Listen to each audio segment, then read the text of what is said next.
अहमदु रब्बी अल्लाह खैर मालिकिन मुसल्लियन अला रसूलिल मुस्तफ़ा व आलिहिल मुस्तकमिलीन शरफ़ा व स्वहबिही अजमईन व बाद फ़अऊज़ु बिल्लाहि मिनश शैतानिर रजीम बिस्मिल्लाहिर रहमानिर रहीम या अय्युहल्लज़ीना आमनुत्तक़ुल्लाह वब्तगू इलैहिल वसीला सदक़ल्लाहुल अज़ीम व नहनु अला ज़ालिका लमिनश शाहिदीन व शाकिरीन वल्हम्दुलिल्लाहि रब्बिल आलमीन।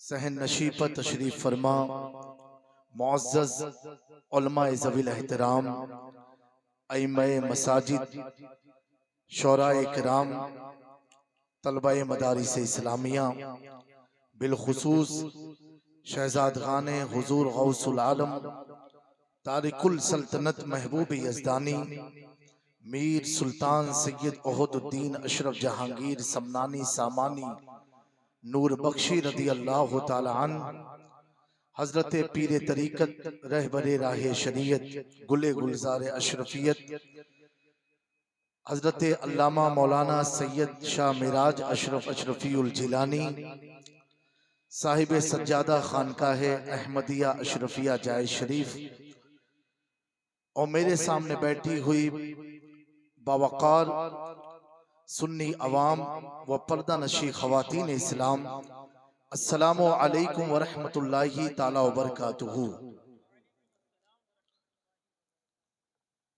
आप लोग सुने के मूड में हो? हाथ उठा के बताओ जो घर जाइए। अब समझ में आवा ठंडक का असर है।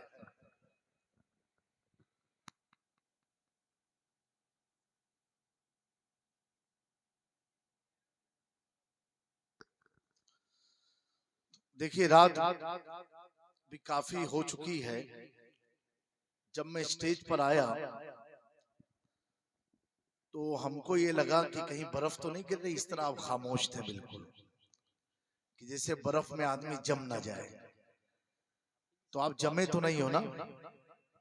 पक्का ईमानदारी से हाथ उठा के बताओ दोनों हाथ जो जमे हैं।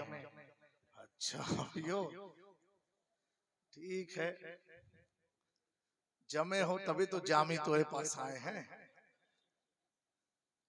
एक बार बहुत से बुलंद दुरूद पाक पढ़ लीजिए आप लोग। अल्लाहुम्मा सल्ली अला सय्यिदना मौलाना मुहम्मद व अला आलि सय्यिदना मौलाना मुहम्मद कमा तुहिब्बु व तुरदा बिन तुसल्ली अलैहि सलातु वस्सलामु अलैका या रसूलुल्लाह सल्लल्लाहु तआला अलैहि वसल्लम। एक बार और जी लगा करके बहुत से बुलंद दुरूद पाक पढ़ें।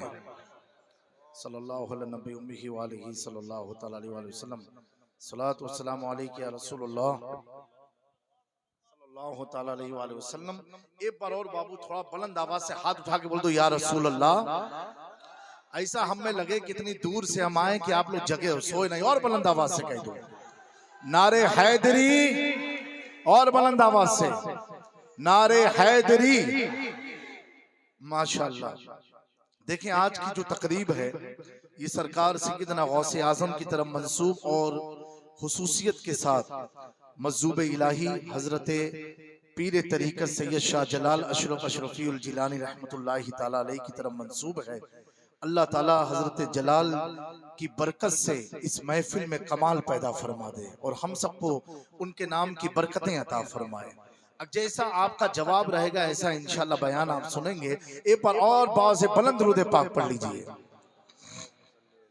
सल्लल्लाहु अलैहि नबी उम्मीही वालिही सल्लल्लाहु तआला अलैहि वसल्लम सलातु वस्सलामु अलैका या रसूलुल्लाह सल्लल्लाहु तआला अलैहि वसल्लम। ये बेचारे जो पिंडाल के बाहर हैं ठंडक में, अगर वो भी कुर्सी के आगे आ जाए, कुर्सी खाली है तो काफी लुत्फ आएगा। अब वो पीछे वाले भी पीछे वालों को देख रहे हैं।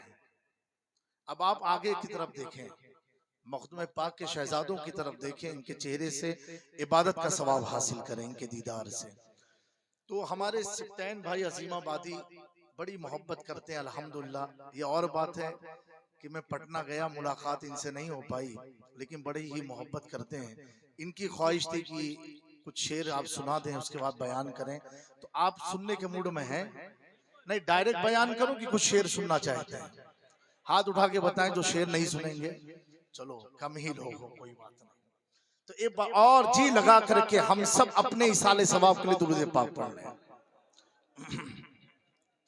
सल्लल्लाहु अलैहि सल्लल्लाहु तआला अलैहि वसल्लम सलातु वस्सलामु अलैका या रसूलुल्लाह सल्लल्लाहु तआला अलैहि वसल्लम। हजरत ये भी कलाम लिखा हुजूर मखदूम पाक की शान में, और इंशाल्लाह जल्दी हमारे पड़ोस मुल्क के कोई नात खां इसका एल्बम बनाने वाले हैं और आप लोग समाअत करें। एक चश्मे करम मुझ पर, एक चश्मे करम मुझ पर, रो रो के पुकारा है।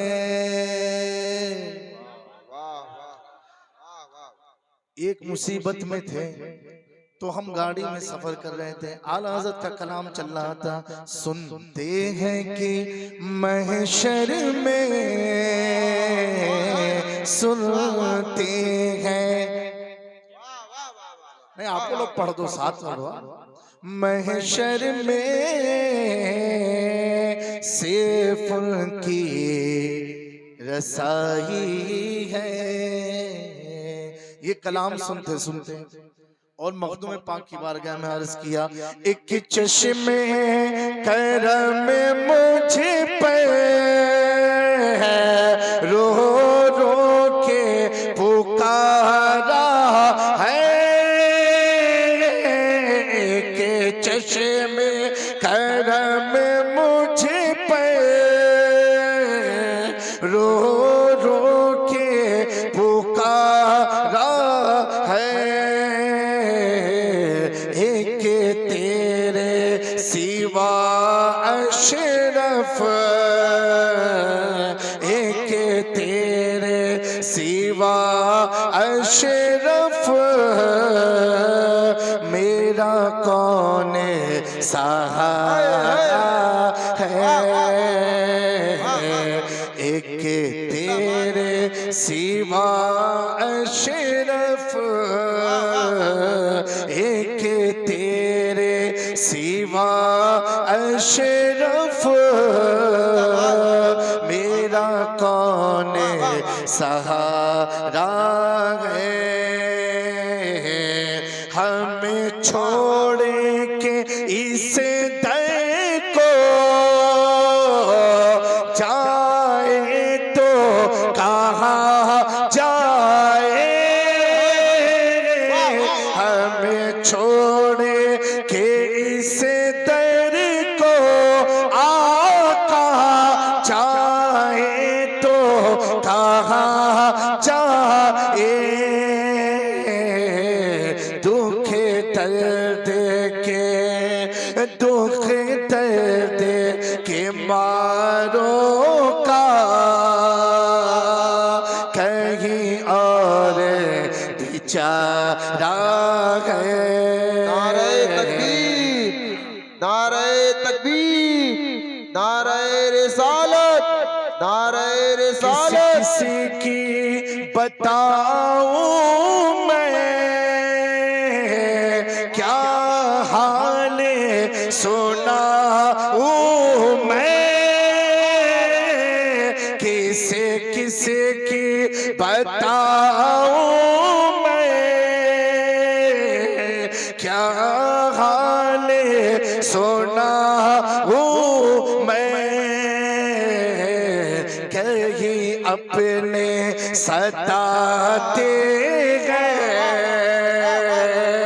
कहीं खैरों ने मारा है।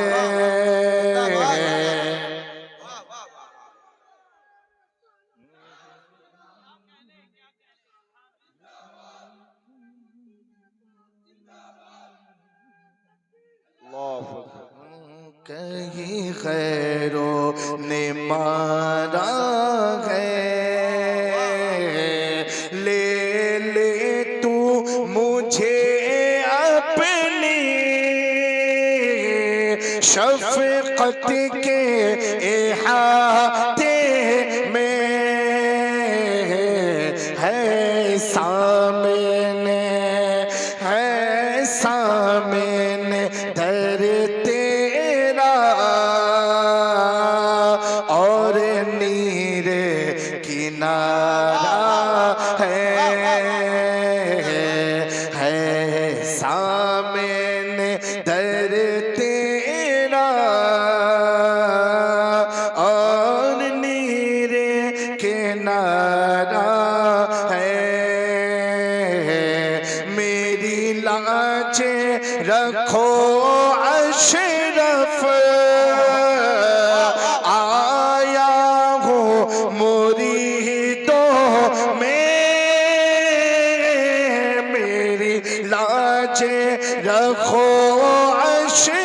अशरफ आया हूँ मुरीदों में, मशहूर है दुनिया में, मशहूर है दुनिया में, जामिए तुम्हारा है। सुनते हैं कि महशर में सिर्फ की रज़ाई है। मेरी लाज रखो अशरफ आया हूँ मुरीदों में, मेरी लाज। देखें ये थोड़ा वाज़ेह वजाहत यहाँ थोड़ी बहुत कर देता हूँ। ये बयान नहीं होता मेरे लिखने का कि आया हूँ मुरीदों में। ये लिखने की वजह ये थी कि इत्तेफाक ऐसा था, एक प्रोग्राम में हम थे और काफी मेरे सगे अपने ससुर का ऑपरेशन था हार्ट का। कुछ लोगों का था कि ऑपरेशन आ जाओ गुजरात जहाँ ऑपरेशन हो रहा है। अब प्रोग्राम वाले कह रहे हैं हजरत अगर आप नहीं आएंगे जलसा पूरा फेल हो जाएगा, ये हो जाएगा, वो हो जाएगा। तो बड़े टेंशन में वो सफर हुआ। एक तरफ घर और एक तरफ इलाका था, यानी जलसे वाला माहौल था। अब वहाँ हार्ट का ऑपरेशन है, घर का फैमिली का दबाव है वहां जाने को, मौलाना लोग का दबाव है यहाँ आने को, क्या किया जाए। तो मैं सोचा इतने टेंशन में तकरीर भी आज मुश्किलें हो नहीं पाएगी। तब ये फिक्र आई ज़हन में, मेरी लाजे रखो अशरफ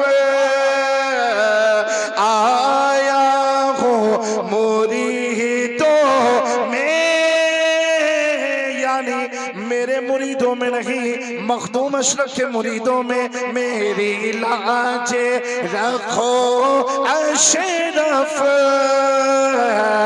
आया हो मुरीदों में, मशहूर है दुनिया में, जामिए तुम्हारा है। सबने सफ महशर ललकार दिया हमको, ऐ बेकसों के आका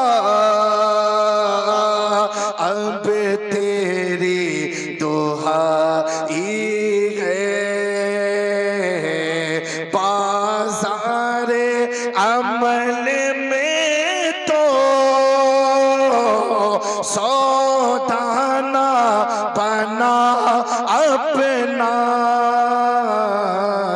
हमने तो कमाई सब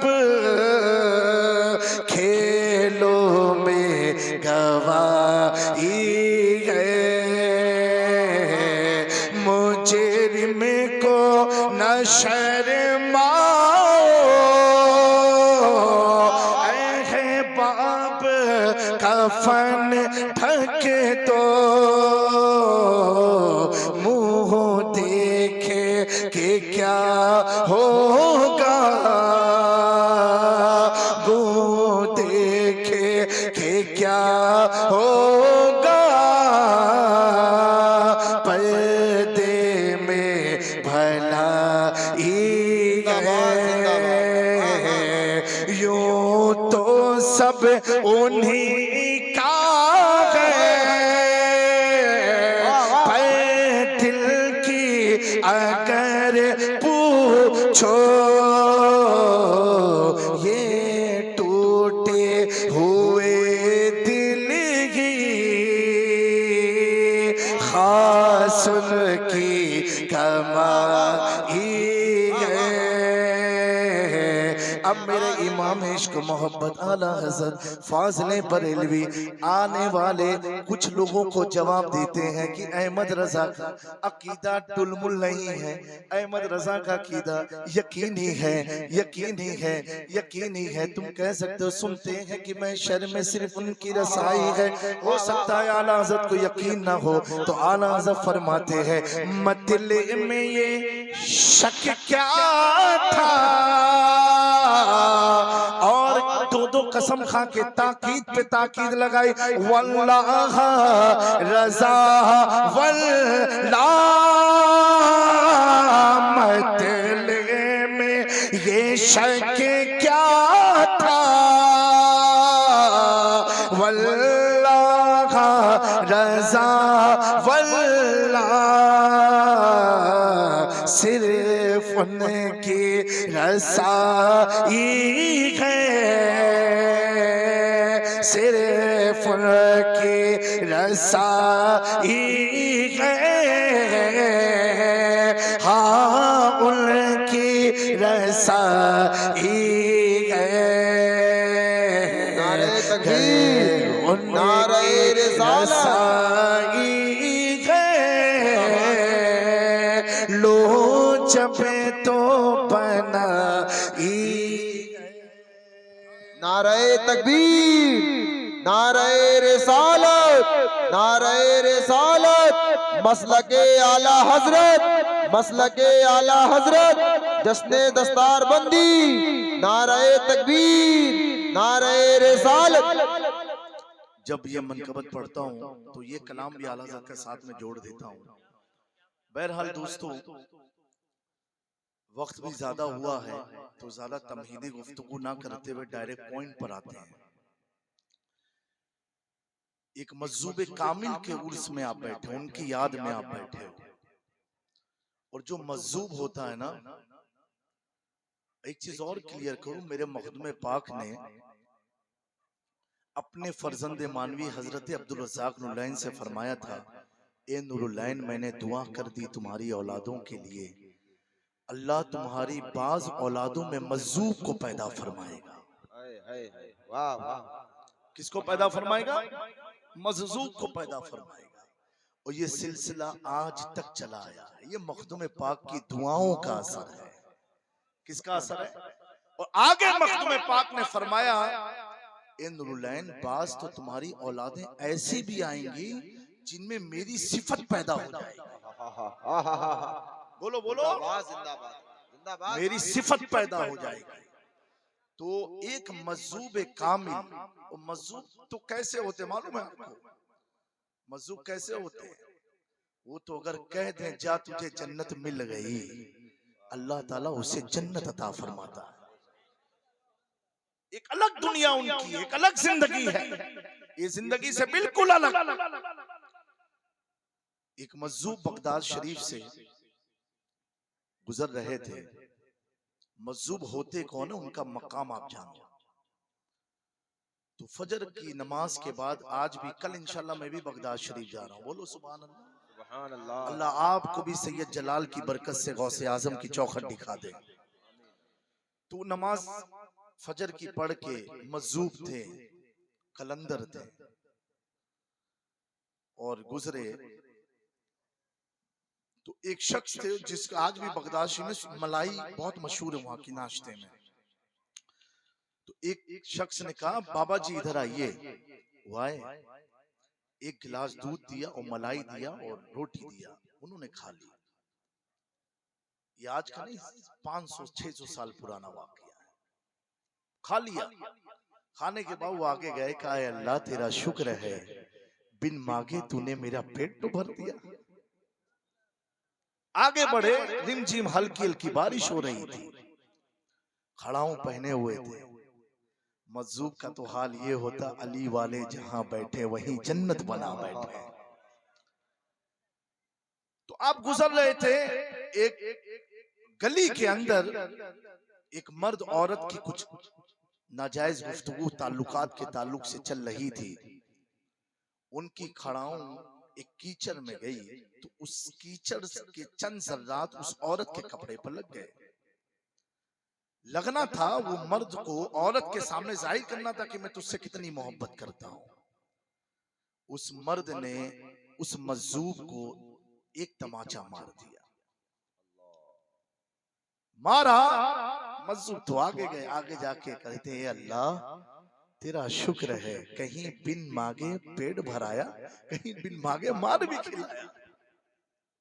इतना कहा और उन औरत मर्द का किसी बात पर तय हुआ मामला। जब वो औरत अपने उस मर्द को कमरे में ले जाने लगी ऊपर, पहली सीढ़ी पर कदम रखा और झटके से गिरी सर के बल पीछे से, और ऑन द स्पॉट वो मर गई। मर गई। अब वो मर्द, उसने कहा लगता है ये बाबा जी ने कुछ ऊपर कहा था ऐसे देख करके, इसने लगता है कुछ किया है, इस वजह से ये औरत मर गई है। वो आया दौड़ते, कहा बाबा जी रुको। पूरा इलाका जमा हुआ। कहा तुमने क्या किया है कि वो औरत मर गई? तुमने ऐसा क्या मंत्र पढ़ा, ऐसी क्या बद्दुआ दे दी? मजजूब किसी को बद्दुआ नहीं देता है, लेकिन अगर खुदा ना खास्ता दे दी तो नस्लें बर्बाद हो जाती है, नस्लें बर्बाद हो जाती है। कहा बाबा जी तूने क्या कहा? बाबा बोले बेटा मैं तो गरीब सा आदमी, मैंने तो कुछ नहीं कहा। कहा नहीं तुमने आसमान देख के कुछ कहा, उसी वक्त वो खातून मर गई। बाबा जी बोले बेटा मैं आज सुबह जब निकला किसी ने दूध पिलाया और किसी ने मारा, तो मैंने कहा ए अल्लाह तेरा शुक्र है, कहीं बिन मांगे पेट भर दिया, कहीं बिन मांगे तूने मार खिलवा दी। बस बेटा मैंने इतना ही कहा। कहा नहीं बाबा जी कुछ और। तो कहा बेटा मरी वो है ना, तकलीफ तुझे क्यों है? कहा वो मेरी महबूबा थी, मैं उससे मोहब्बत करता था, तुमने मेरी मोहब्बत को मारा है, इसलिए मुझे तकलीफ होती है। ए इलाके वालों गौर करना। अब बाबा जी कहते बेटा सुन सुन, जैसे तू उससे मोहब्बत करने वाला है, ऐसे मुझसे भी मोहब्बत करने वाला कोई है, मुझसे भी मोहब्बत करने वाला कोई है। कहा कौन? कहा मैंने अपने रब से मोहब्बत में कहा कहीं तूने मार खिलाई तो मेरे मोहब्बत करने वाले ने जो फैसला करना था वो कर दिया। प्यारे आका फरमाते हैं, मिशकात की हदीस है, बुखारी की हदीस है, सही सित्ता में नकल है, आका फरमाते हैं मेरी उम्मत में तुम्हारे दरमियान कुछ ऐसे लोग होंगे जिनके बाल बिखरे होंगे, कपड़े गर्दालूद होंगे, लेकिन उनका मकाम इतना बुलंद होगा, अगर वो अल्लाह पर किसी चीज की कसम रख देंगे अल्लाह उनकी कसम को पूरी फरमा देगा। नारे तकबीर, नारे रिसालत, जश्ने दस्तार बंदी, नारे तकबीर, नारे रिसालत, जिंदाबाद। मेरे दोस्तों, हजरत ख्वाजा गरीब नवाज हिंदल वली अताए रसूल, बोलो और बुलंद आवाज से बोलो। आप जा रहे थे हल्के में और जाते वक्त एक पंडित जी ने देखा गरीब नवाज को। किसने देखा? अभी तो आजकल बहुत दिखते हैं ना। इंशाअल्लाह ताला एक तरीके पर नहीं रहता कभी दुनिया का हाल, हर कमाले रा जवालो हर जवाले रा कमाल है। हम सब के लिए इबरत का अल्लाह मौका दे रहा है, अभी भी वक्त है, सुधर जाओ। आपसी छोटी छोटी सियासतों में मत पड़ो। हमारा तो हाल इतना बुरा हो गया है कि महल्ले की एक मस्जिद है तो एक मस्जिद में अगर 10 महल्ले हैं इलाके में और एक मस्जिद है तो 10 महल्ले की लड़ाई उस मस्जिद से चल रही है। तो दूसरी मस्जिद को हम कहां से बचा पाएंगे जब अपनी ही मस्जिद में हम लड़े पड़े हुए हैं। बहरा मुसलमानों मुत्तहिद हो जाओ, आपके साथ मखदूम पाक की औलाद है और जिसके साथ सुल्तान अशरफ की औलाद है उसे घबराने की क्या जरूरत है। तभी तो हमने कहा बिगाड़ेगा क्या कोई शैतान हमारा, हम ऐसी हिफाजत में बैठे हुए हैं। बहरहाल तो एक पंडित जी ने देखा दूर से, करीब आया, सिप्तैन भाई गरीब नवाज को बगल से देखता है, चौंक गया वो, फिर बाएं जानी आता है, फिर चौंक गया, फिर पीछे से देखता है, चौका। फिर आगे कुछ गरीब नवाज के मुरीदीन वगैरह थे, उनको हटा करके महफिल में आया, सामने से देखता है। ख्वाजा साहब पूछते हैं, पंडित जी तुम्हें हुआ क्या है? वाह वाह वाह वाह वाह। पंडित जी तुम्हें हुआ क्या है? कहा गुरु जी ये तो नहीं मालूम कि क्या हुआ है, लेकिन इतना जरूर मालूम है मैं अपने धर्म का बहुत बड़ा पंडित हूँ, और जितने भी चतुर्वेद हैं सब याद किए, सारे रामायण याद किए, जितनी भी किताबें हैं उसका आमिल बना अपने धर्म के हिसाब से। तो मुझे ईश्वर ने इतनी शक्ति दी है कि मैं जब इंसान को देखता हूं तो वो नहीं, उसके अंदर तक देख लेता हूं। क्या कहा? उसके अंदर तक देख लेता हूं। लेकिन पहले मनुष्य आप ऐसे मुझे मिले कि पहले दाई से देखा तो पूरा हाथ में हड्डी नहीं, नूर नजर आया मुझे। वाह वाह। फिर बाएं की जानिब देखा तो हड्डी नहीं, नूर नजर आया मुझे। फिर पीछे मैंने कहा देखो तो पीछे भी कोई हड्डी गोश्त मीट नहीं नजर आया, पूरा नूर नजर आया मुझे। फिर सामने की तरफ से देखा तो पूरा नूर नजर आया मुझे। ख्वाजा साहब, गुरु जी ये मामला क्या है, ये खाली मुझे बता दो। गरीब नवाज ने फरमाया, पंडित जी ये तो राज की बात है। कहा नहीं गुरु जी कृपा कर दो, कुछ तो बता दो। ख्वाजा साहब अपनी कोठरी में ले गए, उसको लेकर के गए। कहा पंडित जी अब बताओ मामला क्या तुमने देखा? कहा गुरु जी सब जगह देखा, दाएं बाएं आगे पीछे सब देखा आपको, तो कुछ मांस हड्डी नजर नहीं आई। पूरे जिस्म में एक नूर नूर लाइट लाइट ब्राइटनेस नजर आई मुझे। खाली थोड़ा सा हार्ड के पास एक तिल के बराबर काली चीज दिखी, बाकी तो सब सफेद सफेद दिखा। आज कोई बोल दे किसी पीर साहब को कि दिल के पास काला लगा तो मुरीद उसका चेहरा काला कर देंगे, लेकिन ख्वाजा साहब का जब्त देखो, सब्र देखो और अंदाज़े तबलीग देखो। ख्वाजा साहब मुस्कुरा करके गुफ्तगू फरमा करके उससे बोले, पंडित जी और क्या क्या देखा? कहा यही देखा, सिर्फ वो जो काला काला था वो समझ में नहीं आया, और पूरा जिस्म आपका न मांस है न हड्डी है वो समझ में नहीं आया, यही आप मुझे समझा दो। मेरे दोस्तों, एक पंडित हक की तलाश में रहा, उसे ख्वाजा के जिस्म में नूर नूर नजर आया। ये कैसे मुसलमान है 24 जिन्हें ख्वाजा तो छोड़ो रसूलुल्लाह भी नूर नजर ना आए? तभी तो मेरे इमाम ने अकीदा दिया, ए बदमज़हबो सुनो, तुम नूरे मुस्तफा के लिए लड़ रहे हो। अहमद रजा तो अकीदा ये देता है, या रसूल अल्लाह तेरी नस्ले पाक में है बच्चा बच्चा नूर का, तू है आईने नूर, तेरा सब खराना नूर। जिंदाबाद जिंदाबाद, नारे तकबीर, नारे रिसालत, नारे रिसालत, जिंदाबाद। लेकिन दोस्तों, अगर आप मेराज अशरफ को देख रहे हो तो एक बात याद रखना, मैं उलमा की तवज्जो चाहता हूँ। आलिम को देखो, आलिम को देखो, आलिम को देखो, नमाज तुम्हारी मुकम्मल हो जाएगी, नमाज कामयाब हो जाएगी, इबादतें दुरुस्त हो जाएगी। आलिम में मत देखना। अगर मैं देखोगे तो वारिस पाक मस्जिद से बाहर निकल आते थे, निकल आते थे, निकल आते थे। तो मैं कहता हूँ आलिम को देखोगे नमाज बच जाएगी, आलिम में देखोगे इधर उधर भटक जाओगे। और सुनो, सैयद को मत देखो, सैयद में देखो। जिंदाबाद जिंदाबाद। सैयद को मत देखो, सैयद में देखो। तो जब सैयद में देखोगे तो कहोगे क्या बात है रजा, और जबरस्तान करम की जहरा है कली हुसैन और हसन को।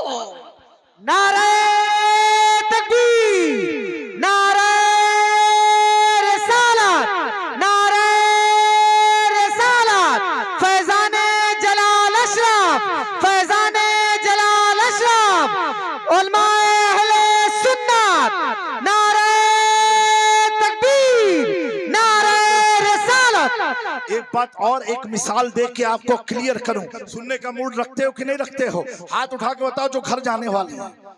ठीक है भाई, जिसको जाना प्रोग्राम के बाद चले जाना, मुस्कुरा के कहो सुभान अल्लाह। आप ऐसे मुस्कुराते रहो, कभी गमज़दा मत होना। जब तक नबी का खानदान है मुस्कुराते रहना।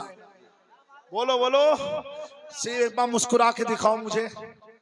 नहीं नहीं, हंस के नहीं, दांत इतना अच्छा नहीं है, थोड़ा मुस्कुराओ बस खाली। अल्लाह आपकी मुस्कुराहट को सलामत रखे। ये मैं क्यों मुस्कुराया हूँ आपको मालूम है? लिखा रहता है आप लखनऊ में मुस्कुराइए, आप लखनऊ में हैं। मैं कहता हूँ लखनऊ में आने से मुस्कुराने क्या जरूरत है? मैं कहता हूँ मुस्कुराइए, आप आले रसूल के बीच में हैं।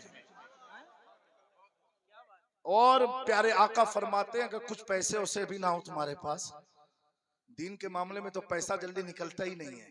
ये अभी हमारे नकीब साहब ने ऐलान किया, जिस जनाब ने हॉल बनाया है, क्या नाम है उनका, नूरुल हसन, अल्लाह ताला उनको सलामत रखे, रिज़्क़ में खूब बरकत अता फरमाए। उन्होंने नहीं बनाया है, सैयद जलाल अशरफ के जलाल ने बनवाया है। वाह वाह, उन्होंने इंतखाब किया बनवाना किससे है, तो बनवा दिया। मुझसे किसी ने कहा हजरत पूरा भारत में भगवा भगवा झंडा लग गया। मैंने कहा सोन, मैंने कहा मैं तो बहुत खुश हूँ। अब तक तो सिर्फ कव्वाल कहता था, मुझ पे चढ़ गया चिश्ती रंग रंग रंग रंग रंग रंग रंग। अब तक उसी बेचारे कव्वाली कहते थे, और बेचारे खानका के सूफी लोग पहन के बैठते थे।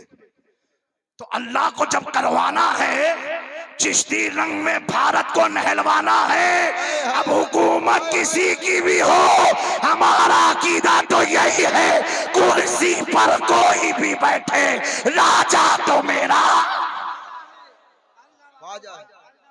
मेरे दोस्तों, तो कभी डरो मत, घबराओ मत। मेरे ख्वाजा बड़ी शान वाले हैं, लगवाया पंडितों से भी नारा रसूल का।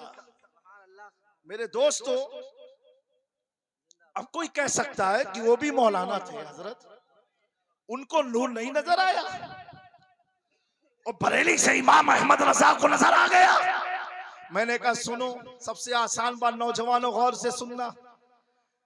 आप लोग जब रात में गाड़ी चलाते हो, अगर गाड़ी की हेडलाइट ना हो तो गाड़ी चला पाओगे? बोलो भैया। अच्छा, हेडलाइट की जरूरत क्यों है? रोशनी के लिए। और जब, अब तो नेविगेशन का दौर है, अब तो बहुत आसान है। जब ये सब नहीं था, अब लिखा हो अजमेर कितना किलोमीटर, तो कैसे पता चलता था? हाईवे वगैरह पर बोर्ड लगा होता है। क्या लगा होता है? बोर्ड, हरे रंग का, उस पर सफेद रंग से लिखा रहता है। यही है ना शायद? आपके इलाके में हरा ही चलता है कि यहाँ भी भगवा हो गया? हाँ, ये भी देखते रहना। ये तो जब लाइट आपकी उस पर पड़ती है कट लेकर के, तो लिखा आता अजमेर इतना, किछौछा इतना, बगदाद इतना, मदीना इतना किलोमीटर। रेडियम रोशन है, रेडियम रोशन है, लेकिन उसको चमकाने के लिए लाइट की जरूरत पड़ती है। बगैर लाइट पड़े रेडियम की रोशनी कोई देख नहीं सकता। यानी गाड़ी की लाइट जब उस पर पड़ती है तो वो ऐसा चमकता है जैसे कोई लाइट लगी हो, जैसे कोई लाइट लगी हो। अल्लाह ने फरमाया कुरान रोशन है, कुरान रोशन है, लेकिन इस रोशन किताब की मैं मिसाल ये देता हूँ बिला तमसील समझाने के लिए, जैसे रेडियम रोशन है लेकिन लाइट की जरूरत है पढ़ने के लिए। कितना किलोमीटर? कुरान रोशन है। उन्हों को भी मालूम है, 24 को भी मालूम है, और 25 यानी आला हजरत को भी मालूम है। 24 वो है, 25 हम है। हाँ, अल्लाह से कहो 25 सफर, 24 से 25 डंडा लेके आला से खड़े हैं। 28 मखदूम सिमना की है, घुसने नहीं दूंगा। हमें पहरेदारी हो तो ऐसी हो, मोहब्बत हो तो ऐसी। 24 के बाद 25। समझे? समझ में आई बात? अब दोस्तों, कुरान रोशन तो है, रेडियम रोशन तो है, लेकिन दिखता नहीं जब तक लाइट ना पड़े। कुरान रोशन है, अब इसको भी देखने पढ़ने के लिए जरूरत है लाइट की। गाड़ी की लाइट की नहीं जरूरत, सड़क की लाइट की नहीं जरूरत। तो मेरा इमाम कहता है, अकीदा दे रहा है, कुरान अगर पढ़ना है तो पहले अकीदा ये हो, चमक तुझसे पाते हैं सब पाने वाले, मेरा दिल भी चमका दे। चमकाने वाले जब दिल चमका, अब मेरा इमाम मक्के की धरती पर खड़े होकर के अर्ज करता है, कहता है, गौर से सुन तो रज़ा, काबे से आती है सदा, मेरी आंखों से मेरे यार का। नारे तकबीर, नारे रिसालत, नारे रिसालत। अल्हम्दुलिल्लाह। अब इन्हें नूर नहीं दिखता, अब इन्हें नूर नहीं दिखता। मैं समझ गया गाड़ी की लाइट फ्यूज है, गाड़ी की लाइट फ्यूज है। और हमें दिखता है बगदाद यहाँ है, किचौचा यहाँ है, अजमेर इधर है। एक बात और आपको बता दूं, कितना लाइट की कितनी जरूरत है। लाइट यानी मोहब्बत रसूल की। आला हजरत इहदिना सिरातल मुस्तकीम तर्जुमा किया, 24 ने किया। 24 समझते हो ना? बिल्कुल बदबूदार चेहरा, चेहरे पर काला दाग जिसके होता है वो 24, पैजामा ऊंचा हो वो 20। अम्मे हम लोग की दाढ़ी देखो, मक्खी घुस जाए तो बोसा दे के निकले, सुभान अल्लाह, और इनके वहां घुस जाए तो मर के निकले। हमारे कोई इमाम मौलवी जो है, ईतर की बोतल जेब में नहीं रखते, और इनके जेब में ईतर की बोतल। और जब मस्जिद, सांड हो कि इंसान हो, समझ में यही नहीं आता। आप कब से देख रहे हो हजरत मेराजमी आपके सामने, ये उलमा है कि नहीं? बोलो है कि नहीं? ए बाबू, चाय वाले कहाँ हैं? आप भी प्रधानमंत्री बनेंगे। हाँ भैया, दुआ दे दो ना, आमीन बोलो। काय कुछ चिटकते, वो बनेगा तो इंशाल्लाह वो भी कुछ रंग चढ़ाएगा। तो बाबू, चैया बाद में पिलाओ, मेहनत हम करी थे, ऑयल इनको पिलाया जा रहा है, क्या मतलब का है? थोड़ी देर और सुन लो, फिर चाय वो सब मिल के पिया जाइए। पियो कि नहीं साथ में? अरे हम जानी जलसवा जिसे खत्म हुआ तो अपने रास्ते, अब कहाँ तो हो ही। लेकिन ये यकीनन आपकी मोहब्बत है। और मैं ये कहूं, इतनी ठंडक में, इस रात में आदमी अपना बिस्तर अपने काम के लिए भी नहीं छोड़ता है। हकीकत बात है। ये उलमा, ये आप, ये यकीनन अल्लाह ने आज आपको चुना है कि आओ मेरे महबूब बंदों की महफिल में बैठ जाओ। ये आप चुने हुए लोग हो। क्या हो? एक जुमला देता हूं उलमा की दुआओं के साथ, आप चुने हुए लोग हो। क्या हो? इस इलाके में कितने मुसलमान होंगे? अल्हम्दुलिल्लाह। लेकिन हर आदमी नहीं पहुंच पाया, चुने हुए लोग आए। आपको चुना है अल्लाह ने, आपको अल्लाह ने चुना, आपको चुना, मुझ नाचीज को चुना, हजरत की दुआओं से चुना, सिप्तैन भाई को चुना, इतने सारे लोग को चुना है, अल्लाह ने चुना है। अब एक मिसाल दे बाबू, भाई सुनो, चाय वाले को अभी कर दो थोड़ा बैठे।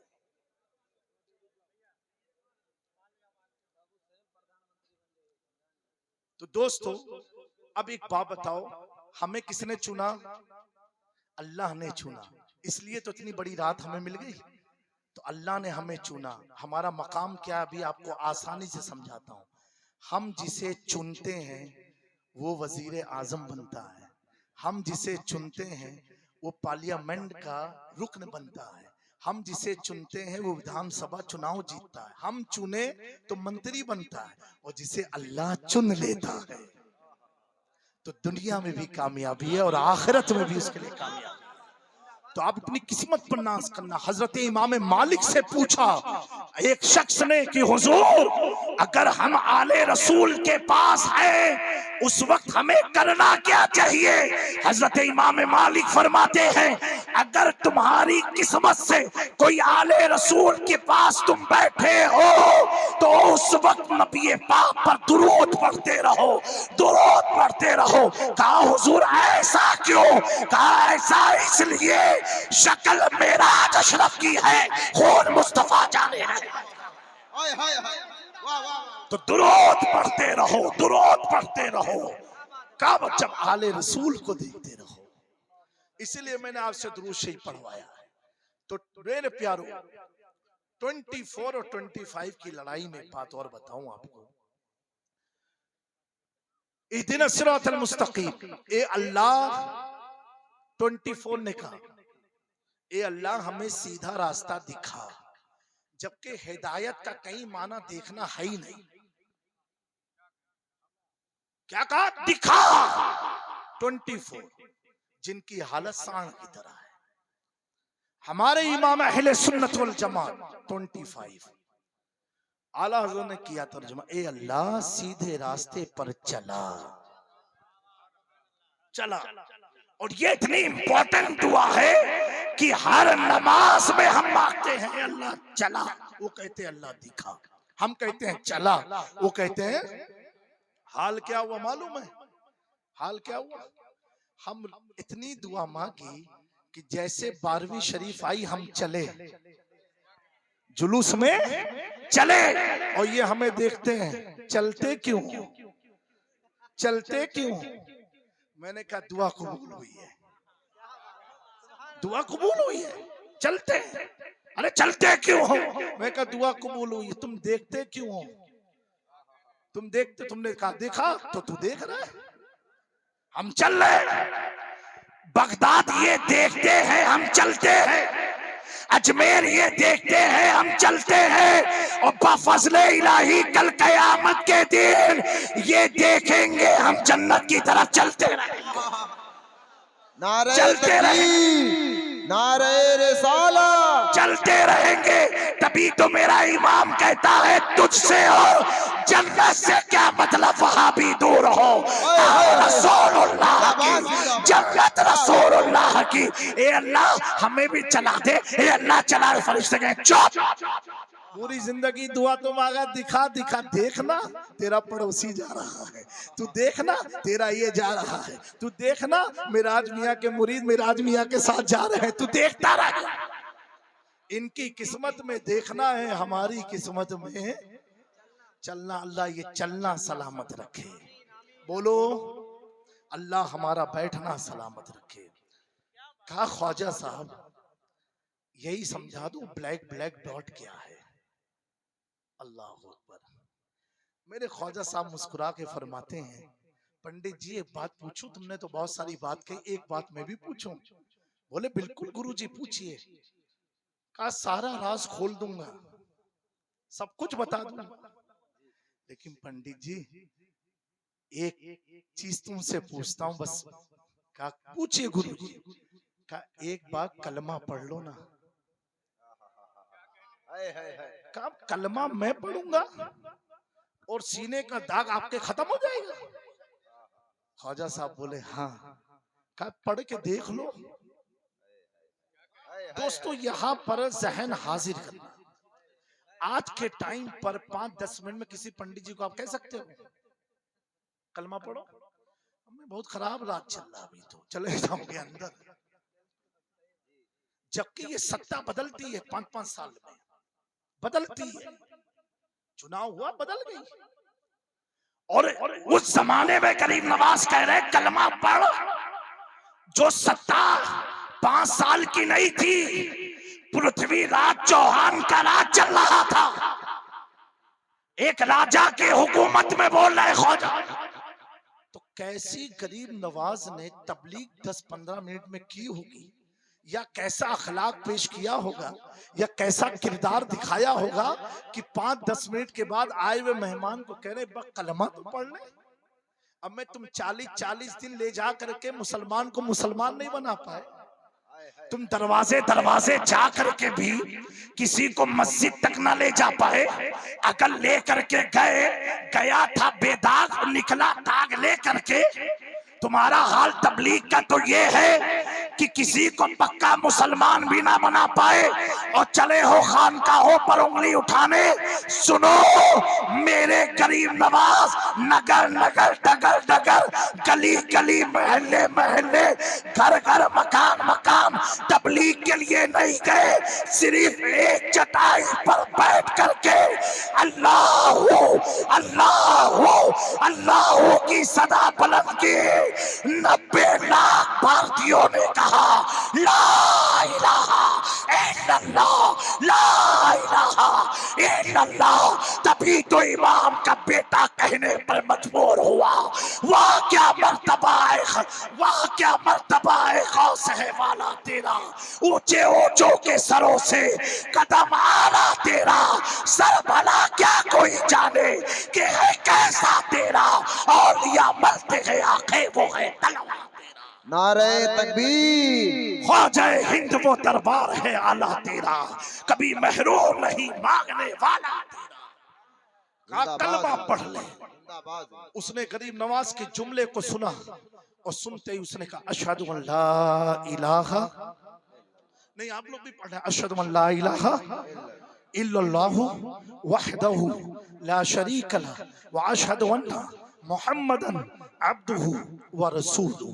अल्लाह इस कलमे पर हमें कायम रखे, इसी पर जिंदगी अता फरमा, इसी पर मौत। और इस पाक महफिल की बरकत से, हज़रत शाह जलाल की बरकत से हमारी बच्चियों, हमारी नस्लों में अल्लाह ताला आशिक रसूल औलिया को पैदा फरमाता रहे। मेरे दोस्तों, आपके इलाके में कोई भी पीर आए, सादात आए, आले रसूल आए, उलमा से आप मिलो, अइम्मा से मिलो, तो मुर्गी अंडा दे दे, बकरी दूध दे दे, गाय ने चारा कम खाया, इसकी दुआ कम कराओ। सबसे ज्यादा दुआ ये कराओ, इमाम साहब, हजरत साहब, पीर साहब, दुआ कर दो ईमान पर खात्मा हो। आज बड़ी तेजी से लोग मुर्तद हो रहे हैं, ये पूरी एक प्लानिंग चल रही है। और कुछ ऐसे भी लोग हैं जो बराए नाम के मुसलमान हैं, अंदर से उनके अंदर कुफ्र और शिर्क मिला हुआ है, और वो दाढ़ी टोपी लगा करके हमें बहकाने की कोशिश कर रहे हैं। ऐ नौजवानों, इतना याद रखना, हम इम्तिहान की घड़ी में चल रहे हैं। किसकी घड़ी में चल रहे हैं? इम्तिहान की। किसी ने हमसे कहा कि हजरत 22 तारीख को तो हमने सोचा था बड़ा कोहरा होगा, ठंडक पड़ेगी, ये होगा वो होगा, लेकिन उस दिन तो सूरज निकला। मैंने कहा इम्तिहान चल रहा है, ये इम्तिहान का दौर है। अब कोई समझाने नहीं आने वाला है, समझाने वाले बहुत समझाते समझाते चले गए, दिखाने वाले दिखा दिखा करके चले गए। आज क्या जरूरत थी शाह जलाल को जाए जैसी मुकद्दस धरती को छोड़ करके 9 साल इस इलाके में गुजारा है। जरूरत क्या थी? क्या माल की कमी थी? क्या प्रॉपर्टी की कमी थी? क्या खाने पीने की कमी थी? क्या दोस्त रिश्तेदार परिवार की कमी थी? नहीं नहीं, 9 साल इस इलाके में दे करके 9 सदियों के ईमान को बचाया है।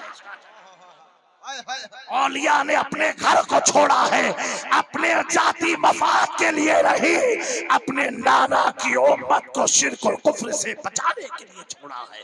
मैं कहता हूँ, अगर आप सऊदी जाते हो, दुबई जाते हो, बरतानिया जाते हो, आपका हाल क्या होता है? लकीर के फकीर होते हो, वहां जाने के बाद ए अम्मा जमीनिया खरीद लियो, पैसा भेज देबे, ए अम्मा गड़ियो ले लो, ए अम्मा अपोलो में इलाज कराए, ए अम्मा उधर चली जाए, ए अम्मा इधर चली जाए, ए बेटा पैसा हम भेजबे, अम्मा तू घबराओ ना। पता क्या चला, हम बाहर जा करके कमाते हैं, जो प्रॉपर्टी बनाते हैं, मकान बनाते हैं, बंगले बनाते हैं, गाड़ियां खरीदते हैं, अपने घर के तमाम तर हुकूक को अदा करते हैं। लेकिन वारे ख्वाजा गरीब नवाज, आपकी तबलीग को सलाम, वारे मखदूम अशरफ समनानी, आपकी तलके सल्तनत को सलाम। मेरे ख्वाजा ने जब अपने मादरी वतन संजर को छोड़ा, तारीख गवाह है, पूरी जिंदगी भारत में गुजार दी।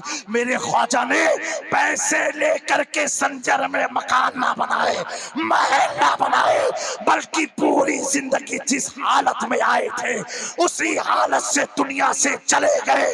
उसका बदला अल्लाह ने क्या दिया?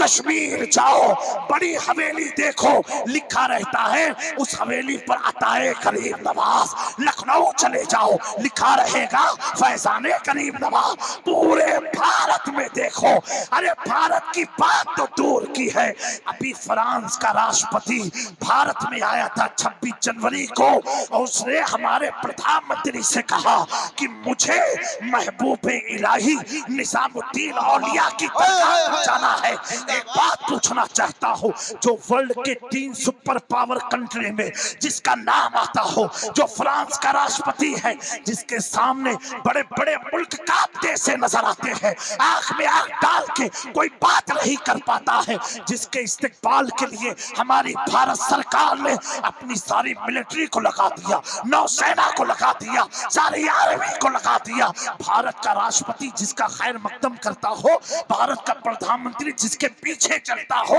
वो फ्रांस का राष्ट्रपति। और कैसा राष्ट्रपति है? ऐसा है जिसकी पहचान मुस्लिम विरोधी मानी जाती है, जो मुसलमानों का दुश्मन है, जिसने फ्रांस में नबी पाक का मुजस्समा बनवाया, जिसने फ्रांस में कुरान पाक को जलवाया, जिसने फ्रांस में हुजूर पाक की तौहीन की, जिस तौहीन के सबब आपने कुछ साल पहले सुना होगा, टर्की के एक नौजवान ने उसे भरी सभा में तमाचा मारा था।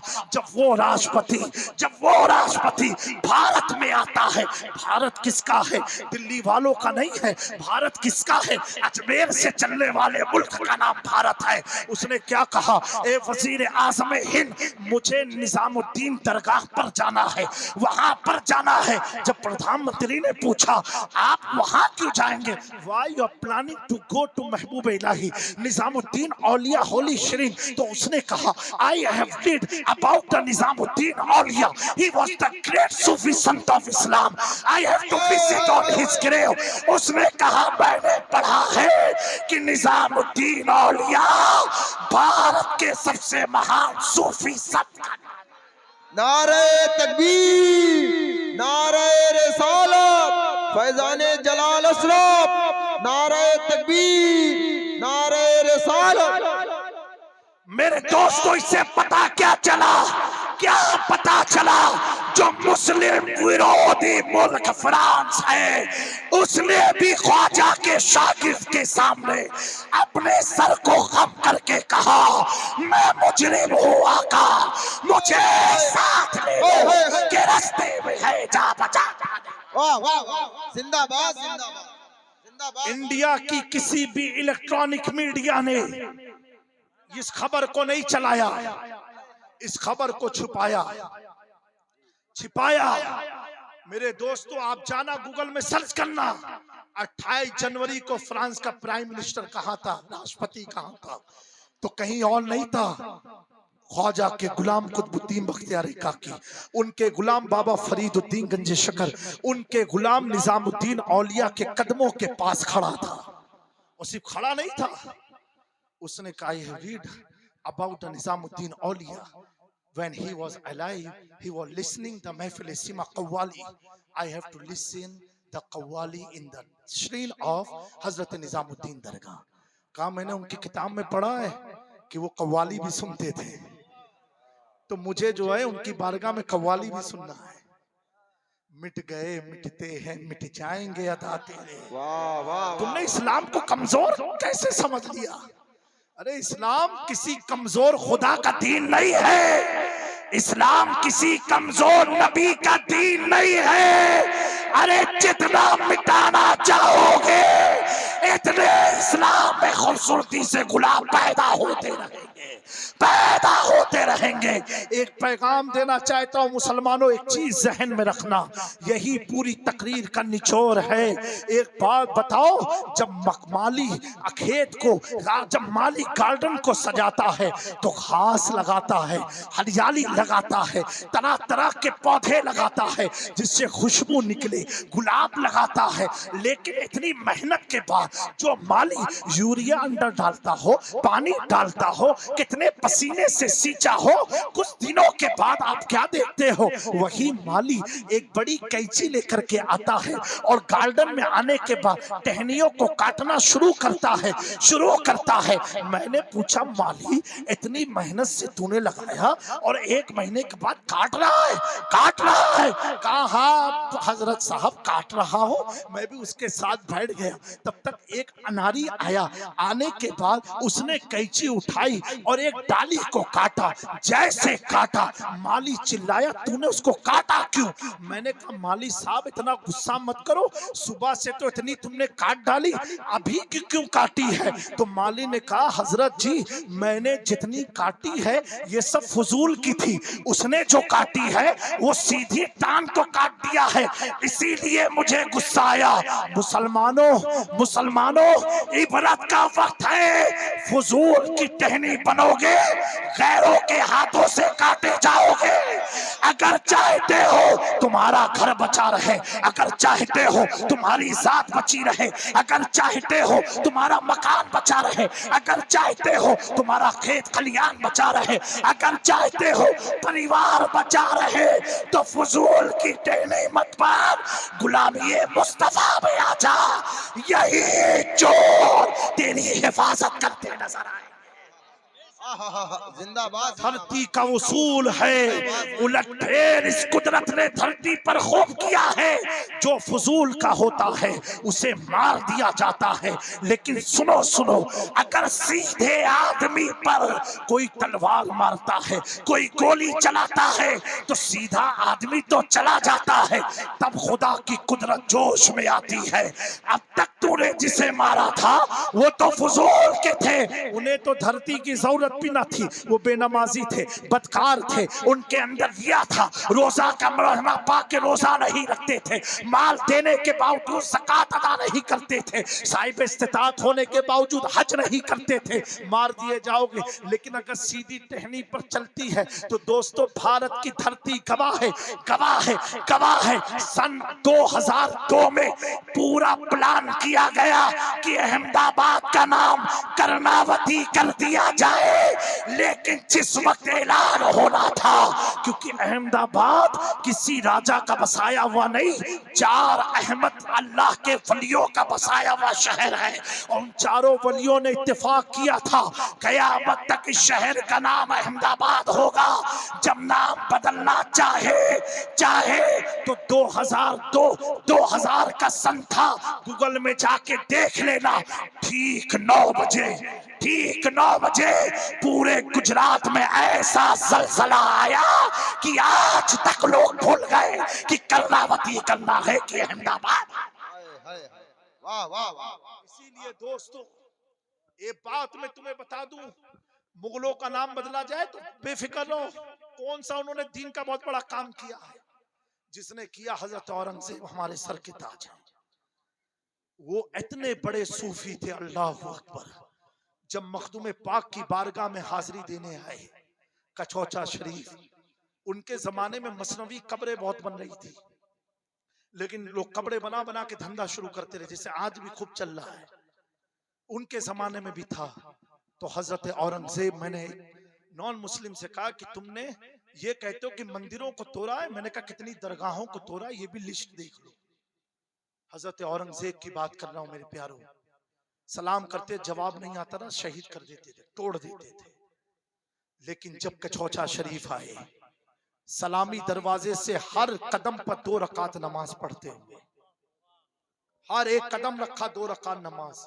आस्ताने मखदूम पाक में गए, वजीर ने पूछा कि हुजूर आप सुल्तानुल हिंद में गए, बहराइच शरीफ गए, महबूब इलाही में गए, वहां ये अमल आपने नहीं किया? कचौचा शरीफ में हर 2 रकात, हर कदम पर 2 रकात नमाज। आप फरमाते बादशाह वक्त को मालूम है कि सुल्तान के पास जाया कैसे जाता है, सुल्तान के पास जाया कैसे जाता है? कौन? औरंगजेब है, जिन्होंने 1 माह में पूरा कुरान हिफ्ज किया। कितने? 1 माह में। आपके बेटे जब हाफिज कुरान बने तो आपने कहा जाकर के दादा को बता दो कि मैं हाफिज कुरान बन गया। हजरत औरंगजेब के बेटे जब गए अपने दादा के पास कि मैं हाफिज, कहा बेटा तू बना, मुझसे मुझे क्या फायदा है, मेरा बेटा अगर बना होता तो कल कयामत के दिन मुझे भी जन्नत का ताज पहनाया जाता। आज वो बच्चे के माँ बाप किस्मत पर नाश करे जिनके बच्चे हाफिज आलिम हुए। तो बेटा जाकर के कहा, औरंगजेब ने पूछा दादा ने क्या कहा दादा तो नाराज हो, कहा मेरा बेटा बना होता तब मुझे फायदा मिलता ना, अब तो तेरे अब्बा को ताज पहनाया जाएगा, मुझे क्या फायदा। ये जुमला उनके दिल पर लग गया, लगा। तो आज भी हम लोग को चोट लगती है ना, लेकिन सुबह उठो फिर वही हालत, फिर रात में चोट लगती, सुबह उठो वही हालत। हजरत औरंगजेब ने तय कर लिया कि अब्बा की जिंदगी में पूरे कुरान को हिफ्ज कर लेना है। कर लिया। रमजान का चांद जैसे निकला, औरंगजेब ने दिल्ली की जुमा मस्जिद से ऐलान कराया कि इस रमजान की जुमा मस्जिद में तरावी की जमात कोई और नहीं, वक्त का बादशाह औरंगजेब आलमगीर करेगा। अब दोस्तों सुना दूं थोड़ा सा और आगे, आए मजूक की बात थी, सुना दूं। अभी ख्वाजा साहब का वाकया वाकई ये थोड़ा ही अभी हुआ है, क्योंकि बच्चों की दस्तार है, इस वजह से थोड़ा वो भी जान लें। खड़े हुए, दस्तार है, जमात हुई। अरे तो औरंगजेब ने तरावी पढ़ने के बाद पीछे से एक शख्स ने लुकमा दे दिया। बादशाह को लुकमा देना कितनी बड़ी बात, उनसे लोग कांपते थे, उनका फैसला काटो गला, डरते थे लोग। नमाज मुकम्मल हुई, हजरत औरंगजेब मिंबर पर खड़े हुए, कहा मुझे लुकमा किसने दिया था। अब सबने सोचा जिसने दिया आज तो गया। एक मजूब कलंदर अल्लाह का वली, बोलो बोलो, अरे बुलंद आवाज से बोलो, अगर तेज नहीं बोलोगे तो मैं माइक को रख दूंगा नीचे। खड़े हुए, कहा मैंने दिया था। कहा बाबा जी आपने? बोले हाँ मैंने दिया था। कहा मैंने लेकिन सही पढ़ा? उन्होंने कहा नहीं आपने गलत पढ़ा था, इसलिए मैंने आपको लुकमा दिया। उस वक्त जो भी मकतबे से जो कुरान छपा था, पब्लिश हुआ था, 6-7 नुस्खे मंगाए गए, 9 मंगाए गए, अल्लामा साहब ने बयान किया है 9 मंगाए गए। उसमें से 5 एडिशन औरंगजेब के मुआफिक बता रहा है, इन्होंने सही पढ़ा है, और 3 एडिशन वो बाबा जी जो मजूब थे, अल्लाह के वली थे, उनके फेवर में बता रहा है। हजरत औरंगजेब फरमाते हैं बाबा जी देखो 5 नुस्खे तो यही बता रहे जो मैंने पढ़ा है। अल्लाह अकबर। वो अल्लाह के वली जलाल में आए, कहा औरंगजेब तूने वर्क पर लिखे हुए अल्फाज को हिफ्ज किया है। अपनी टोपी उतारी, औरंगजेब के सर पर रखा और कहा पढ़ कि मैंने कहां से याद किया है।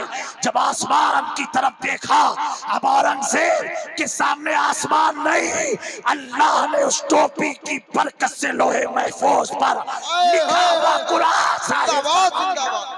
जाहिर फरमा दिया।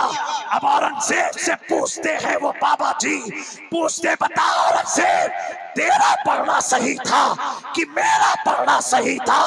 कहा वक्त के वली बादशाह वक्त अपनी गलती पर नादिम है, जो आपने लुकमा दिया था वो सही था। वो कौन सा थी जिसने लुकमा दिया था? उसे दुनिया मलकुल उलमा अल्लामा जफरुद्दीन बिहारी के नाम से जानती है। बता क्या चला? उलमा हाफिज मदरसे से बनते हैं और औलिया मदरसे से नहीं, माँ के पेट से हाफिज कुरान बनते हैं। उलमा किताब को पढ़ के याद करते हैं, औलिया लोहे महफूज को देख के याद करते हैं। नारे तकबीर, नारे रिसालत। वो तासीर देखी, बदलते हजारों की तकदीर देखी। अगर आपको लगता है कि हम कहाँ हैं, तो मेरे प्यारों मैंने पहले कहा इनमें देखो, तुम कहीं और नहीं हो, मखदूम समना के सामने बैठे हो। मेरे मखदूम ने फरमाया है जब मेरी औलाद रूहाबाद को छोड़ती है, वो तना नहीं मैं उसके साथ मौजूद रहता हूँ। ए पंडित जी कलमा पढ़ लो। पंडित जी ने कलमा पढ़ा, पंडित जी का कलमा पढ़ना ही था। अब ख्वाजा साहब पूछते पंडित जी अब बताओ क्या दिख रहा है, क्या दिख रहा है? कहा गुरु जी जो दिखता था काला सा एक डॉट वो भी खत्म, वो भी नूर नजर आ रहा है, वो भी नूर नजर आ रहा है। अल्लाह अकबर। अब मेरे ख्वाजा जी से उसने पूछा अब तो राज बता दो, मैंने तो कलमा भी पढ़ लिया। कहा सुनो पंडित जी सुनो, मेरे रब ने अपने महबूब की अता से मेरे जिस्म को नूर बनाया है, और वो जो तुम काला काला डॉट देख रहे थे, तू भी पंडित जी बड़ी मेहनत किया है परमात्मा तक पहुंचने के लिए, ईश्वर तक पहुंचने के लिए बड़ी मेहनत की, कर्म भी तेरे बहुत अच्छे रहे, इसलिए तो ख्वाजा मिले। नसीब वालों को तो वली मिलते हैं, कर्म भी बहुत अच्छे थे। वो जो काला काला तू देख रहा था ना, वो तू अपने कुफ्र को इस नूरी आईने में देख रहा था। तू अपने कुफ्र को इस नूरी आईने में देख रहा था। ए पंडित जी अफसोस, तूने जो कलमा पढ़ा ना, जैसा मैं नूरी हूँ, अल्लाह ने मेरी बरकत से तेरे वजूद को भी नूर बना दिया। जब तक बिके न थे तो कोई पूछता न था, तुमने खरीद कर मुझे अनमोल कर दिया। मेरे दोस्तों, आप सबसे यही इल्तिमास है कि बुजुर्गों से जुड़े रहो, अल्लाह वालों की बारगाह में जाया करो, उनकी बारगाह से फ्यूज और बरकत हासिल करते रहो, और इन वक्त के हालात से घबराओ नहीं। तुम्हें फिक्र करने की जरूरत नहीं है।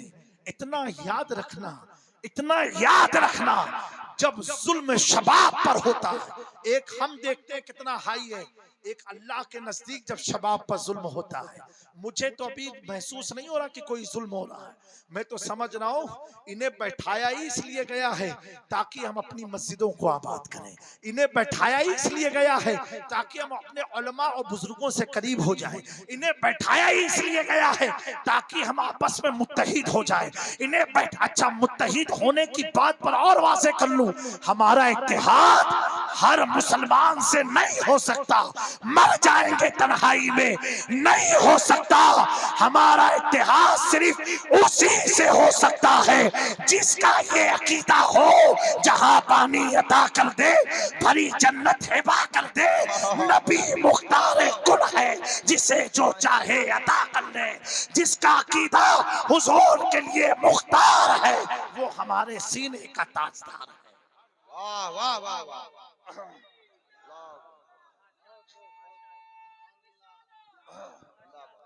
मेरे दोस्तों, तारीख गवाह है, जब जुल्म अपने शबाब पर जब जब पहुंचा है तो अल्लाह ने मूसा को पैदा फरमाया, अल्लाह ने दाऊद को पैदा फरमाया, अल्लाह ने इब्राहिम को पैदा फरमाया, और जब जुल्म और शबाब पर आया, अल्लाह ने अपने आखिरी नबी को पैदा फरमाया। नबी की ज़ाहिरी जिंदगी के 60 साल के बाद जब जुल्म और शबाब पर आया तो अल्लाह ने उसी नबी के खून में से एक बेटा हुसैन का इंतखाब किया, और जिस हुसैन ने 72 को लेकर के 22,000 की दास्तान का खात्मा कर दिया, वो हुसैन की शहादत ऐसी शहादत हुई कि हमारे भारत का राष्ट्रपिता यानी गांधी जी कहते हैं, अगर हुसैन जैसे 72 सिपाही मेरे पास आ जाए तो मैं 24 घंटे में अंग्रेजों की गुलामी से भारत को आजाद कर दूंगा। मेरे दोस्तों, जिसकी शहादत पर मंडलेला नाज करता हो, गांधी जी नाज करते हो, उसे हुसैन इब्ने अली कहा जाता है। फिर जब जुल्म भारत की धरती पर शबाब पर आया तो अल्लाह ने ख्वाजा करीम नवाज को भेजा, फिर शबाब पर आया अल्लाह ने सालार मसूद गाजी को भेजा, उनके बाद करीम नवाज को भेजा, उनके बाद मखदूम सिमनानी को भेजा, उनके बाद बेशुमार औलिया आए और आते रहेंगे।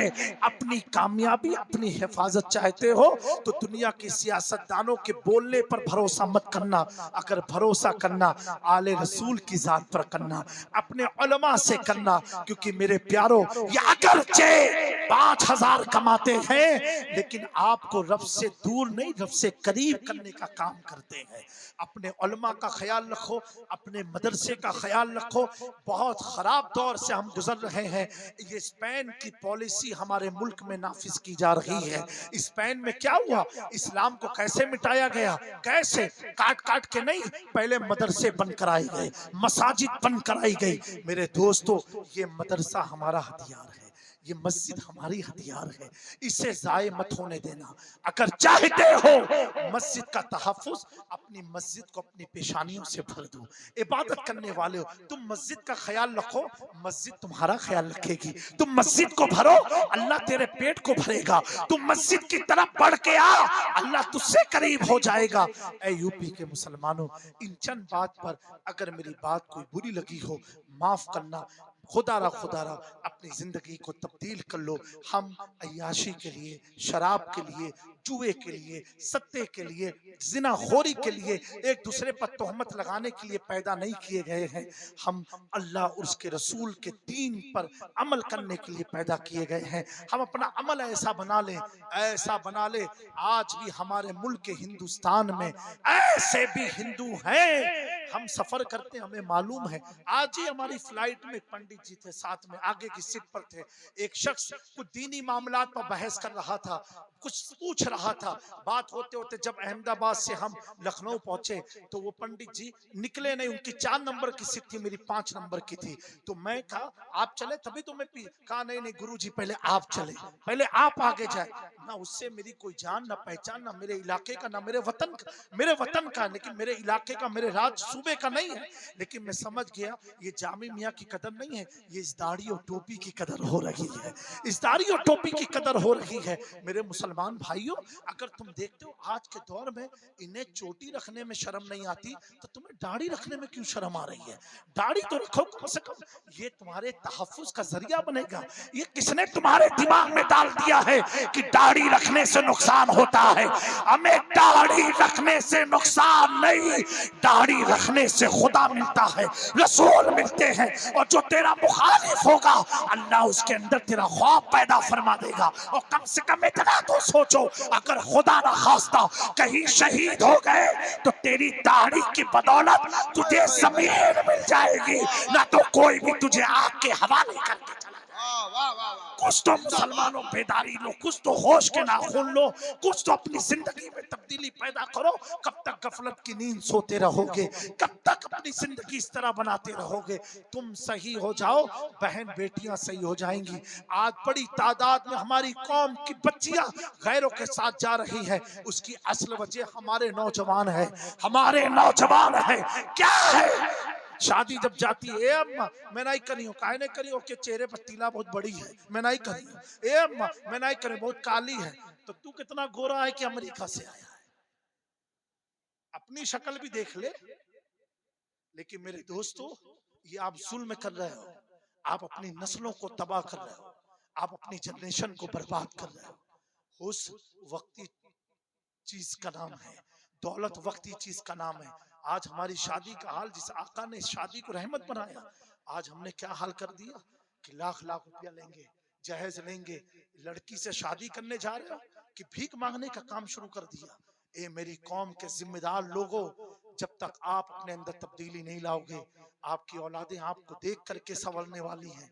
एक शख्स ने कहा, आपके यूपी का वाकया है कि हजरत 7 साल का बच्चा है, माँ बाप आए, कहा हजरत मेरा बच्चा गाली बहुत बकता है तो दुआ कर दो। कोई ने करतव कर दिया।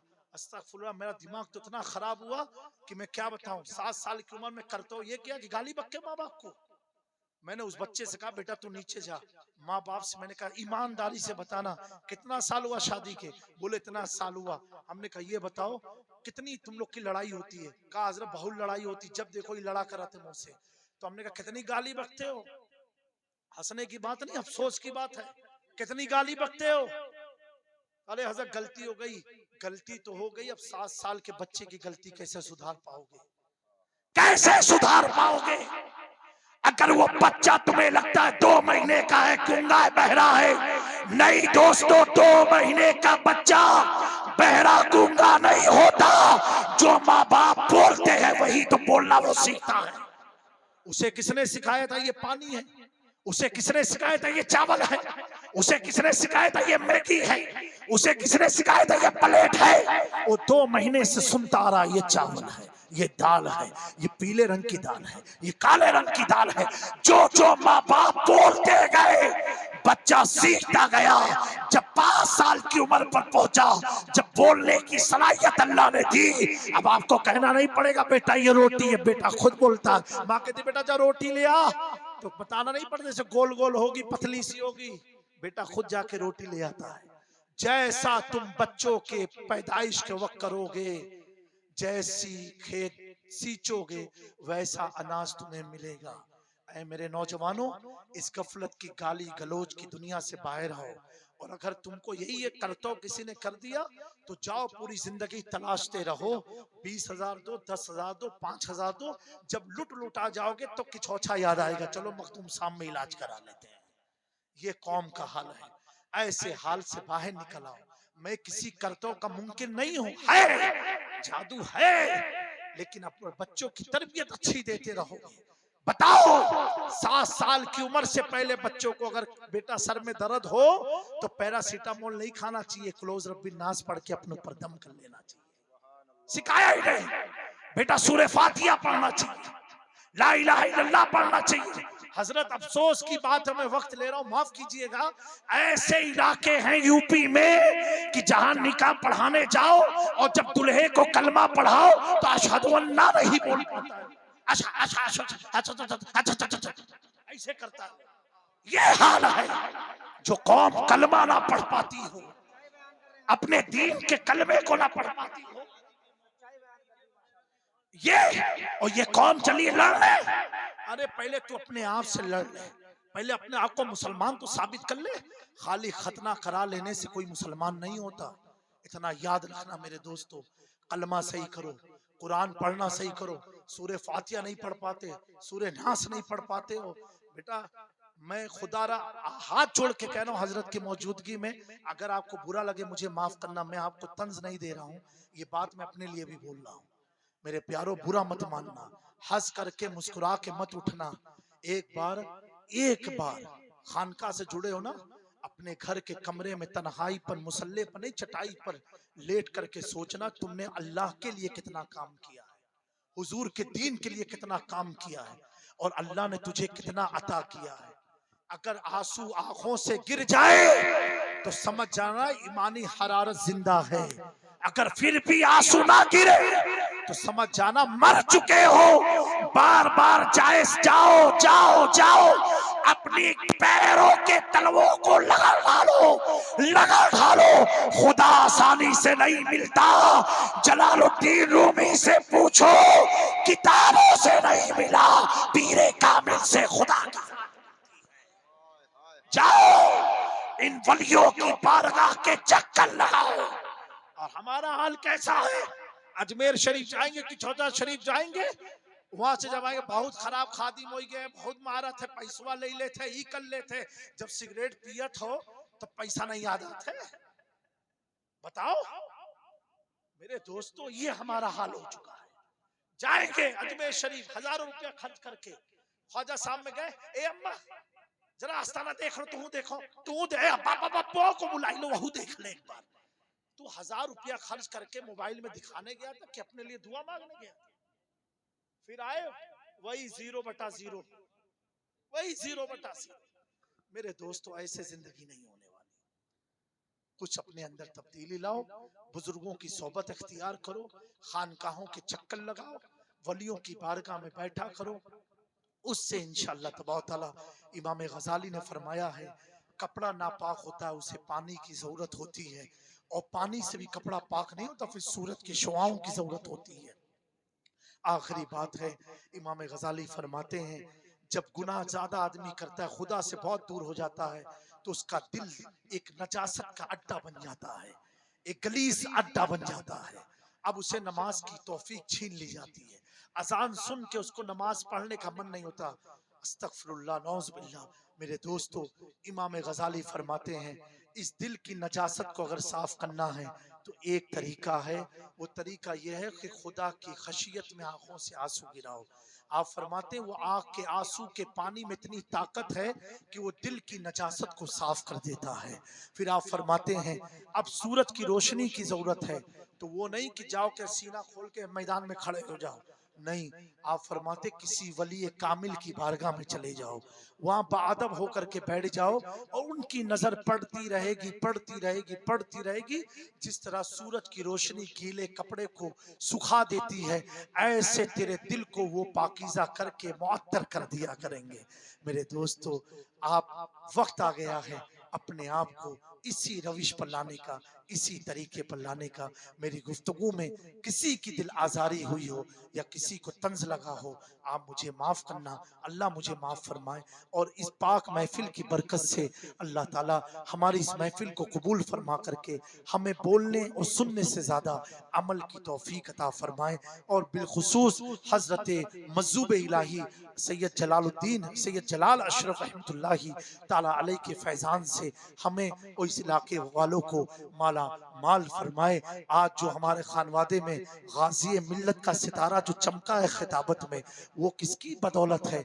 मज़्ज़ूब इलाही सैयद जलाल अशरफ की करामतों का नतीजा है। आज मुजाहिदे मिल्लत का सितारा चमका है मुकद्दर का, ये किसकी बदौलत है? इस सैयद जलाल अशरफ मज़्ज़ूब इलाही की बदौलत है। ये ऐसे वली होते हैं कि जो एक निगाह टाल करके भी, निगाह टाल के भी वो अता कर देते हैं, जैसे शम्स तबरेज ने जलालुद्दीन रूमी को अता किया था।